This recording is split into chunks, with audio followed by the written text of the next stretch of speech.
हमारे बीच में हमारे देश के नेतृत्व करता आ चुके हैं। हम स्वागत के सभी लोग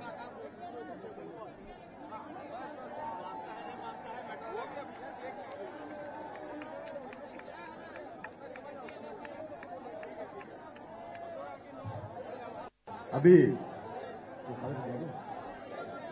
मैं स्वागत करने के लिए हमारे प्रदेश के गृह मंत्री जी को आमंत्रित करता हूं कि आदरणीय मोदी जी का माल्यार्पण स्वागत करें।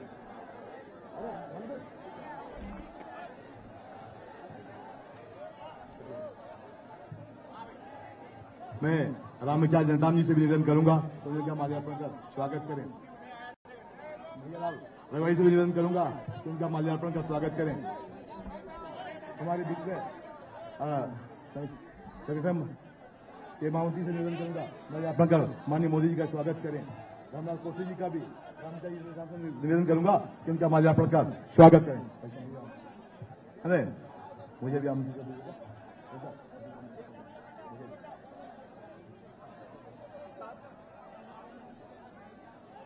सभी अपने अपने जगह ले लें और माननीय मोदी जी का जोरदार तालियों से स्वागत करें। तालियां बजते रहनी चाहिए और दिल्ली तक तालियों की आवाज जाना चाहिए। यूपीए के सरकार जो बैठी है उनको आज इस मंच से एहसास होना चाहिए, मालूम होना चाहिए, यह संदेश जाना चाहिए कि आने वाला 15 अगस्त को लाल किले की प्राचीर से कोई दूसरा नहीं, माननीय नरेंद्र मोदी तिरंगा झंडा फहराएंगे। नरेंद्र मोदी कमल निशान, नरेंद्र मोदी कमल निशान। स्वागत है भाई, स्वागत है, स्वागत है भाई, स्वागत है। हम स्वागत करते हैं विश्रामपुर सरगुजा लोकसभा संसदीय क्षेत्र के तमाम सारे उपस्थित माताएं, बहनें, बच्चे, बुजुर्ग, नौजवान, कोरिया जिले से आए हुए तमाम सारे कार्यकर्ता भाइयों बहनों, बच्चों, बुजुर्गों की ओर से माननीय नरेंद्र मोदी जी का हृदय से उनका अभिनंदन करते हैं, स्वागत करते हैं। हमें यकीन नहीं था कि हम 10 बजे इतना अच्छे से कार्यक्रम हम कर पाएंगे, लेकिन आज पूरे सरगुजा ही नहीं, कोरिया ही नहीं, छत्तीसगढ़ ही नहीं, बल्कि मोदी जी का जो एक जुनून है लोगों में, जो उत्साह है मोदी जी के नाम पर, जो आज चारों तरफ दिखाई दे रहा है, सिर्फ माननीय मोदी जी के नाम पर लोग टूट करके आ गए हैं। इसलिए जोरदार स्वागत करिए, अभिनंदन करिए और माननीय मोदी जी को मैं सीधे मंच पे बुलाता हूं। जोरदार तालियों से स्वागत करते रहिए। बोले नरेंद्र मोदी जिंदाबाद, नरेंद्र मोदी जिंदाबाद।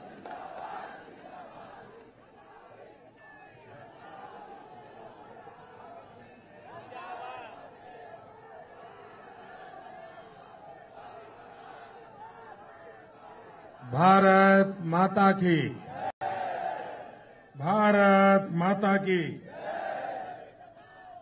मंच पर विराजमान भारतीय जनता पार्टी के वरिष्ठ नेता श्री राम सेवक पैंकरा जी, श्री राम विचार नेताम जी, श्री धर्मलाल जी कौशिक, श्री भैयालाल राजवाड़े जी, श्री अजय गोयल जी, श्रीमान राम प्रताप जी। इस चुनाव में भारतीय जनता पार्टी के उम्मीदवार श्री कमलबान सिंह जी, मंच पर विराजमान सभी वरिष्ठ महानुभाव और भारत के भाग्य विधाता मेरे भाइयों और बहनों,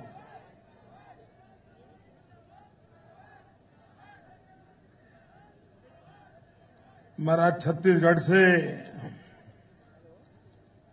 बहुत पुराना नाता रहा है।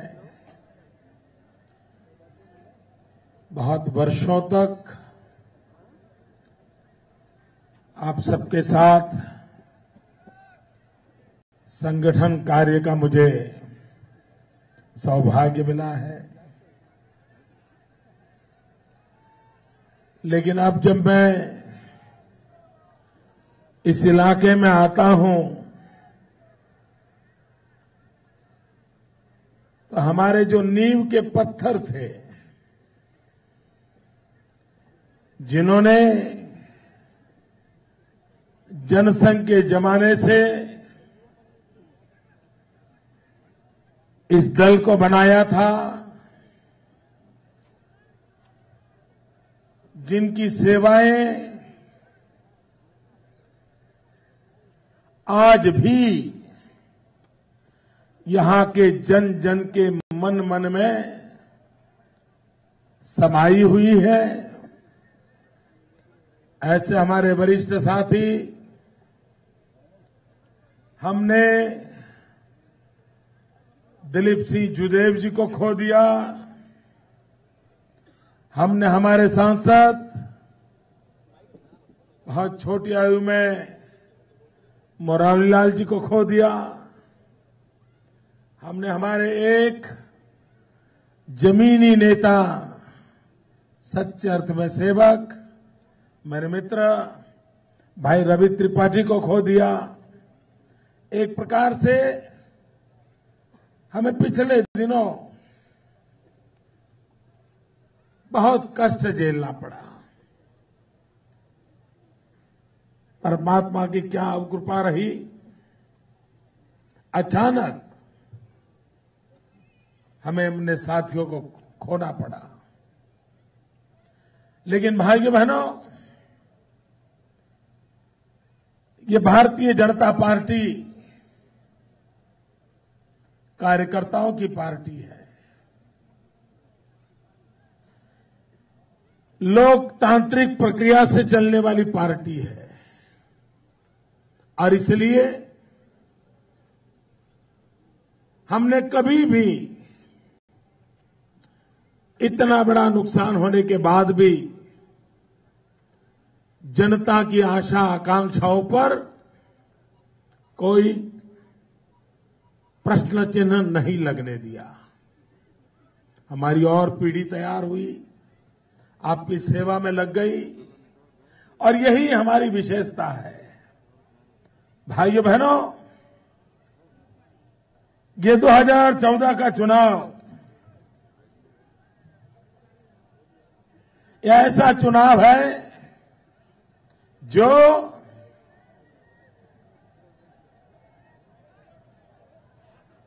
कोई राजनीतिक दल नहीं लड़ रहा है। ये ऐसा चुनाव है जो कोई उम्मीदवार नहीं लड़ रहा है।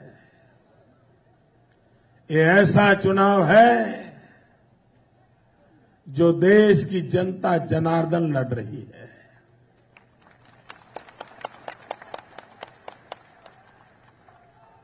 कांग्रेस के लोग कुछ महीने पहले दर्जी के यहां जा जाकर के बढ़िया बढ़िया कपड़े बनवाते थे, शपथ समारोह की तैयारियां कर रहे थे, डिपार्टमेंट भी बांट लिए थे। बेटा क्या बनेगा, बहू क्या बनेगी, सब पक्का कर लिया था।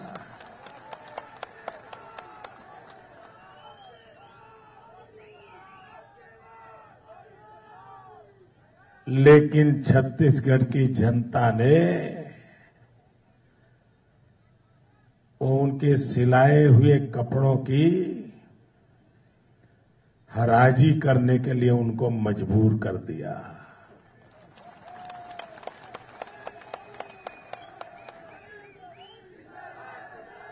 बेचारे वहीं के वहीं रह गए। भाइयों बहनों, कांग्रेस पार्टी आत्मचिंतन करे। क्या कारण है छत्तीसगढ़ की जनता कांग्रेस का मुंह देखने को तैयार नहीं है? क्या कारण है?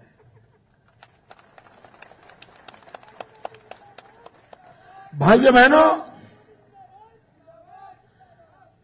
कभी कभी राजनीति में कोई गलती हो, कोई गड़बड़ हुई हो, तो जनता 5 साल के लिए गुस्सा निकालती है, 5 साल के बाद माफ कर देती है। कांग्रेस ने ऐसे क्या पाप किए? 15-15 साल हो गए, छत्तीसगढ़ की जनता उनका मुंह देखने को तैयार नहीं है। भाइयों बहनों, और एक कांग्रेस पार्टी का हाल देखिए, उनके प्रधानमंत्री का हाल देखिए, क्या करके रखा है। भाइयों बहनों, देश को जब गुस्सा आता था, देश का नुकसान होता था, तो बेचारे डॉक्टर मनमोहन सिंह जी को गाली पड़ती थी।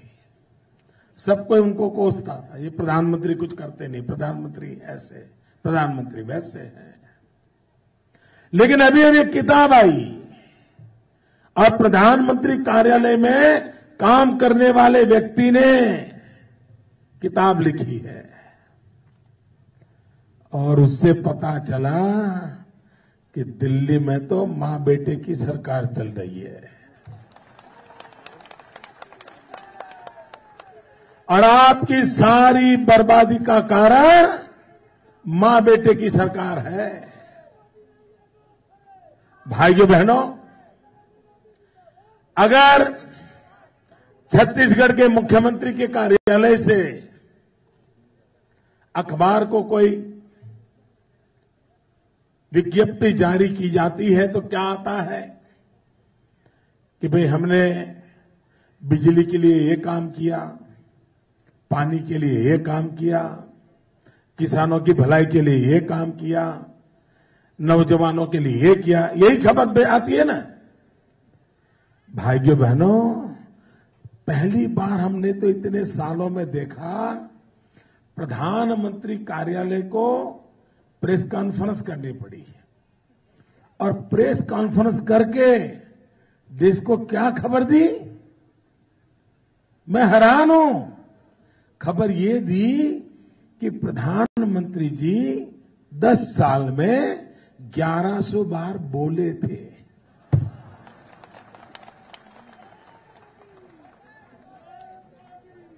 वाह, क्या सीन है।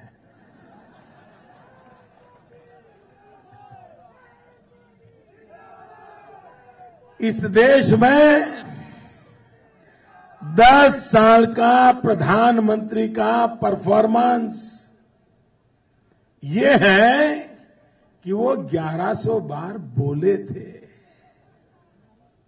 अब मुझे बताइए भैया, इस देश को कौन बचाएगा? इस देश को कौन बचाएगा? क्या ऐसे लोगों के रहते देश बच सकता है? भाइयों बहनों, ऐसे लोगों के रहते देश बच नहीं सकता। भाइयों बहनों, कल मैडम सोनिया जी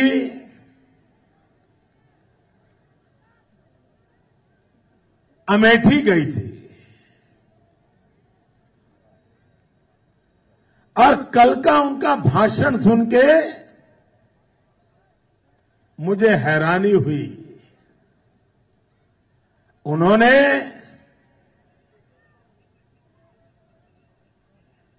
अमेठी की जनता को कहा, ये देखिए मजेदार बात समझने जैसी है।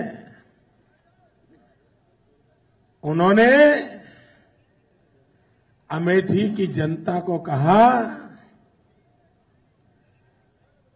कि इंदिरा जी ने अपने बेटे को अमेठी को दिया था। अब मैं मेरे बेटे को अमेठी को दिया है। अमेठी वालों, मेरे बेटे को संभालना। ये कल उन्होंने कहा कि अमेठी वालों, मेरे बेटे को संभालना। और हमें क्या कहते हैं? हमें कहते हैं मेरा बेटा देश संभालेगा।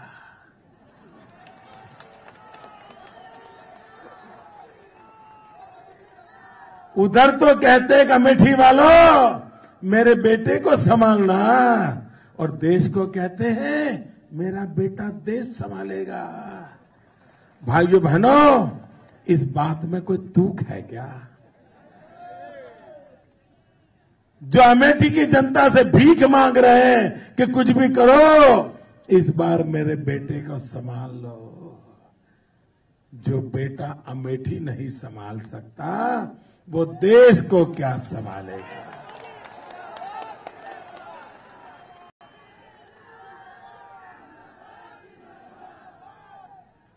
भाइयों बहनों,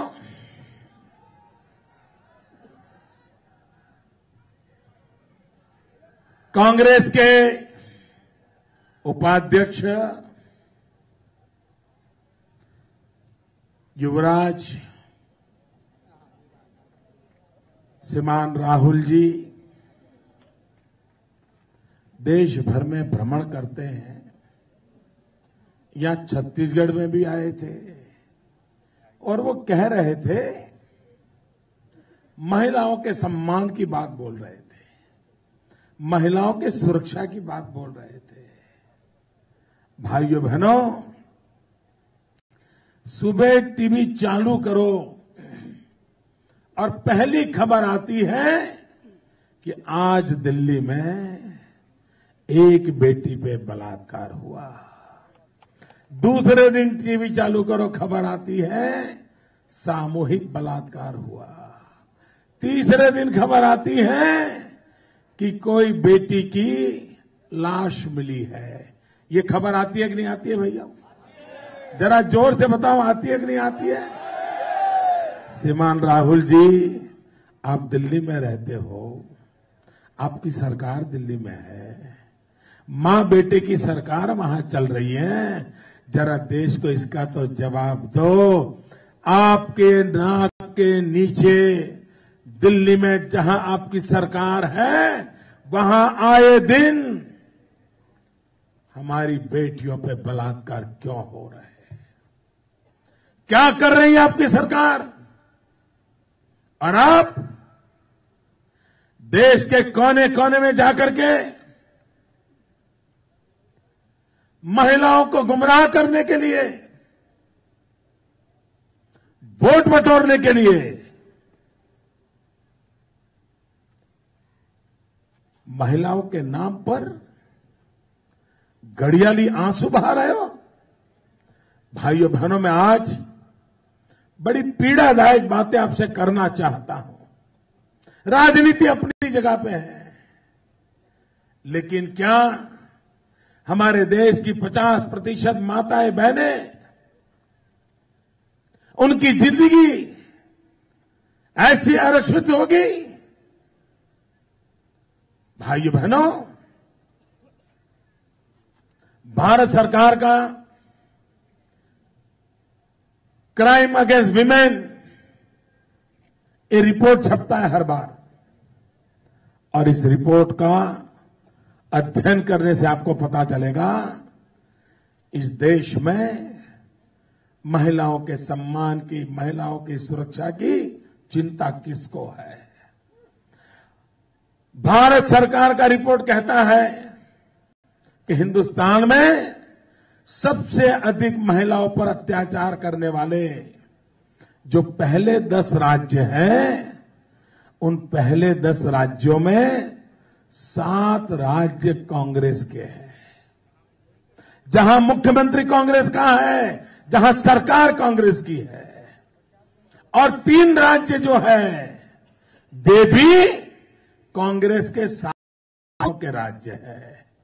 भाइयों बहनों, हम गर्व से कह सकते हैं कि महिलाओं पर जुल्म करने वाले राज्यों में पहले 10 में एक भी भारतीय जनता पार्टी की सरकार का नाम नहीं है।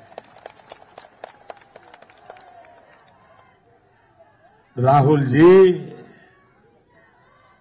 आप कब तक देश को गुमराह करोगे? और आपको लगता है कि इस चुनाव का आपका जुट बिकेगा? भाइयों बहनों, मुझे तो लगता है कि कांग्रेस का नारा है, हर हाथ लूट, हर बोल झूठ। यही उनका नारा है। जरा मैडम सोनिया जी, मैं आज आपसे छत्तीसगढ़ की धरती से जवाब मांगना चाहता हूं। दिल्ली में निर्भया कांड हुआ था। एक निर्दोष बेटी पर सामूहिक बलात्कार हुआ, उसे मौत के घाट उतार दिया गया और दिल्ली में आक्रोश फूट पड़ा। नौजवान फुटपाथ पे आ गए, चौराहे पर आ गए। दिसंबर जनवरी की ठंड थी, रात रात ये बच्चे फुटपाथ पर चिल्ला रहे थे, निर्भया को न्याय दो।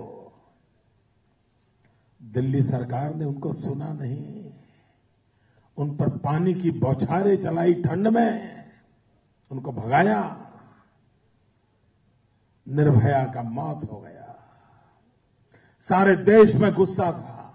हिंदुस्तान के कोने कोने में मोमबत्तियां जलाई जा रही थी, दिल्ली सरकार को जगाया जा रहा था।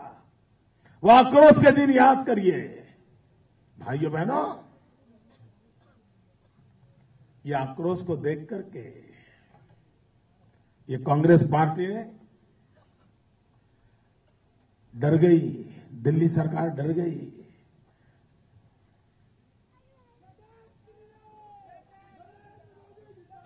दिल्ली सरकार डर गई तो उन्होंने बजट में लोगों की आंख में धूल झोंकने के लिए 1000 करोड़ रुपया का निर्भया फंड घोषित किया।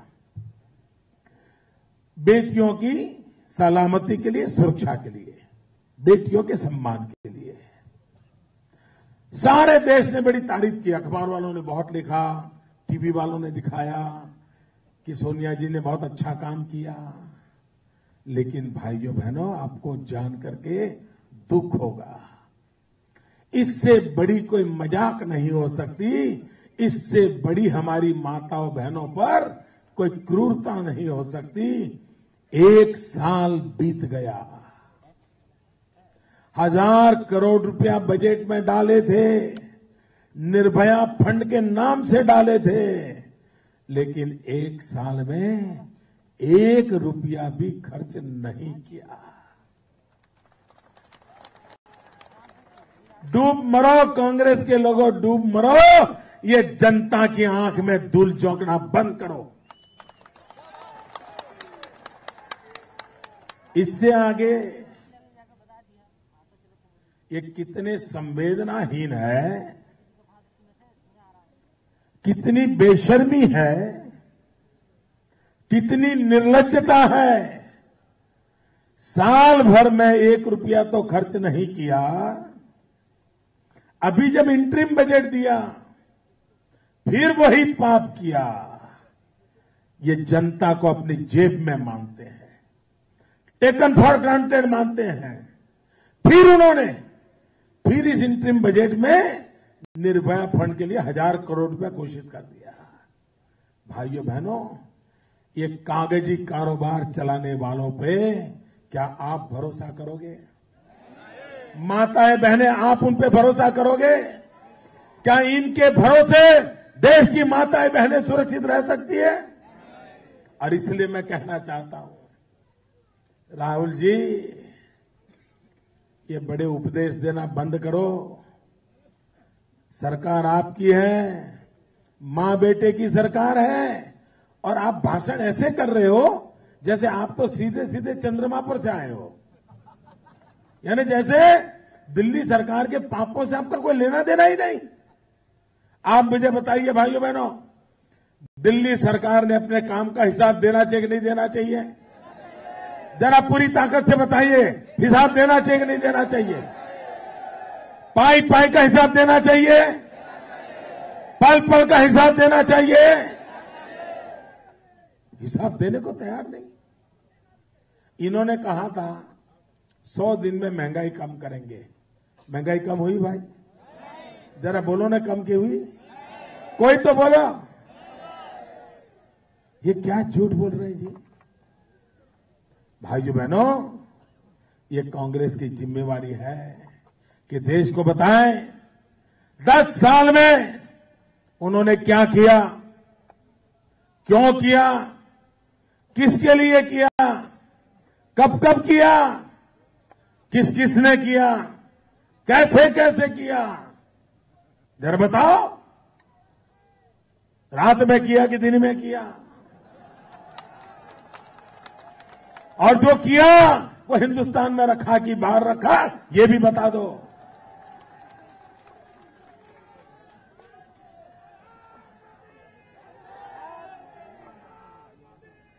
भाइयों बहनों, ये ऐसी भूमि है, एक प्रकार से ये भूमि लघु हिंदुस्तान है। यहां हिंदुस्तान के 20-25 प्रांत के लोग रहते हैं। ऐसी ये जगह है, हर प्रदेश के लोग आपको यहां मिलेंगे। मैं जब यहां दौरा करता था, मुझे गुजराती खाने का मन कर जाए तो यहां मिल जाता था। सब प्रदेश के लोग यहां रहते हैं। भाइयों बहनों, आपने ऐसा कोई जादूगर देखा है क्या जो रातों रात दुनिया बदल दे? हमारे मां बेटे की सरकार और मां बेटा लगातार ये कह रहा है कि एक ऐसा इंसान आने वाला है जो ये कहता है सब कुछ मैं ही जानता हूं। वो कहता है उसके पास जादू की छड़ी है, सारी मुसीबतों को दूर कर देगा। राहुल जी ने एक दिन कहा कि लोगों को ऐसे सपने दिखाए जाते हैं कि सफेद घोड़े पर कोई राजकुमार आने वाला है और रातों रात सब ठीक कर देने वाला है। ये मैं पिछले 6 महीने से सुन रहा था, तो मैं सोच रहा था इनके दिमाग में कौन इंसान है, ये किसके लिए बोल रहे हैं? जो आने वाला है, जादू कर देने वाला है, सब बदल, ये किसके लिए बोल रहे हैं? मैं सोच, नाम नहीं बोलते थे, मैं सोच रहा था किसके लिए बोलते हैं। भाइयों बहनों, कल अमेरिका का अखबार पढ़ करके पता चला कि वो जादूगर कौन है। वो जादूगर कौन है कल पता चला, पूरे देश को पता चला। एक 10वीं कक्षा में पढ़ा हुआ नौजवान, एक 10वीं कक्षा तक पढ़ा हुआ नौजवान जिसके जेब में 1 लाख रुपया था, 1 लाख रुपया था, और 3 साल में 300 करोड़ रुपया हो गया। ऐसा जादूगर ये है। मां बेटे का ये मॉडल है, मां बेटे का ये कारोबार है। जी का तो सुना था, अब जीजा जी का भी सुन लिया।